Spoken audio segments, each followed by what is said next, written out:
Καλησπέρα, είμαστε στην έναρξη του φετινού 12ου Πανελλήνιου Φεστιβάλ Ελαιολάδου και Ελιάς Καλαμάτας.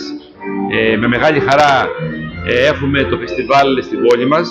Είναι μια πολύ σημαντική πρωτοβουλία, η οποία γίνεται για 12 συνεχόμενα χρόνια. Μαζί μας βρίσκονται διακεκριμένοι επιστήμονες και ερευνητές στον τομέα της ελαιοκομείας. Το φεστιβάλ είναι σήμερα Σάββατο 25 του μήνα στο ξενοδοχείο Παρέ Παλάς και συνεχίζεται με παρουσιάσεις και αύριο μέχρι το μεσημέρι στον ίδιο χώρο του ξενοδοχείου, στο ισόγειο του ξενοδοχείου.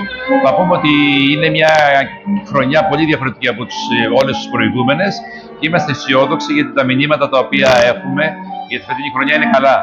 Και αυτό έχει σημασία να μπορέσουμε να επανακάψουμε σε σχέση με τα προηγούμενα χρόνια.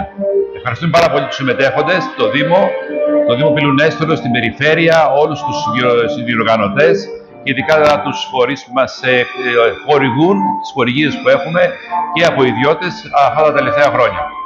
Σας ευχαριστούμε.